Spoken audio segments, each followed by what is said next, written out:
ಮುದ್ದು ಸೊಸೆ ಧಾರಾವಾಹಿ. ಹಲೋ ಸ್ನೇಹಿತರೆ, ಮತ್ತೊಂದು ವಿಡಿಯೋಗೆ ಸ್ವಾಗತ. ಸ್ನೇಹಿತರೆ, ಯಾರೆಲ್ಲ ನಮ್ಮ ಸುನಿಲ್ ಸೀರಿಯಲ್ ಎಪಿಸೋಡ್ ಯೂಟ್ಯೂಬ್ ಪೇಜ್ಗೆ ಸಬ್ಸ್ಕ್ರೈಬ್ ಆಗಿಲ್ಲವೋ ಸಬ್ಸ್ಕ್ರೈಬ್ ಆಗಿ, ಹಾಗೂ ವಿಡಿಯೋಗೊಂದು ಲೈಕ್ ಮಾಡಿ, ಶೇರ್ ಮಾಡಿ. ಸ್ನೇಹಿತರೆ, ತಡ ಮಾಡುವುದು ಬೇಡ, ವಿಡಿಯೋವನ್ನು ಸ್ಟಾರ್ಟ್ ಮಾಡೋಣ ಬನ್ನಿ. ಸ್ನೇಹಿತರೆ, ಸ್ಕಿಪ್ ಮಾಡದೆ ವಿಡಿಯೋವನ್ನು ಕೊನೆವರೆಗೂ ನೋಡಿ ಸಪೋರ್ಟ್ ಮಾಡಿ.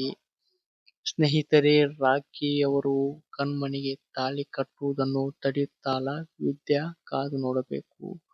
ಏಕೆಂದ್ರೆ ಮನೆ ಮರ್ಯಾದೆ, ಮಾವನ ಮರ್ಯಾದೆ ಹಾಗೂ ಗಂಡನ ಮರ್ಯಾದೆಯನ್ನು ಉಳಿಸುತ್ತಾಳ ವಿದ್ಯಾ?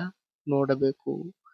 ಇತ್ತ ದೇವಸ್ಥಾನದಲ್ಲಿ ಕಣ್ಮಣಿಯು ರಾಖಿಯ ಕೈಯಲ್ಲಿ ತಾಳಿ ಕಟ್ಟಿಸುವ ಸಂದರ್ಭದಲ್ಲಿ ವಿದ್ಯಾ ಹೋಗಿ ಆ ಮದುವೆಯನ್ನು ನಿಲ್ಲಿಸೋಕೆ ಎಷ್ಟೇ ಪ್ರಯತ್ನ ಮಾಡುತ್ತಿದ್ದಾಳೆ. ಆದರೂ ಕಣ್ಮಣಿಯು ಮಾತ್ರ ವಿದ್ಯಾಳ ಮಾತನ್ನು ಕೇಳುತ್ತಿಲ್ಲ. ಸ್ನೇಹಿತರೆ, ಇದು ಎಂದು ನಡೆಯುವಂತ ಮುದ್ದು ಸೊಸೆ ಧಾರಾವಾಹಿಯ ಒಂದು ಸಣ್ಣ ಮಾಹಿತಿ. ವಿಡಿಯೋ ಇಷ್ಟವಾದ್ರೆ ಲೈಕ್ ಮಾಡಿ, ಶೇರ್ ಮಾಡಿ ಹಾಗೂ ಸಪೋರ್ಟ್ ಮಾಡಿ.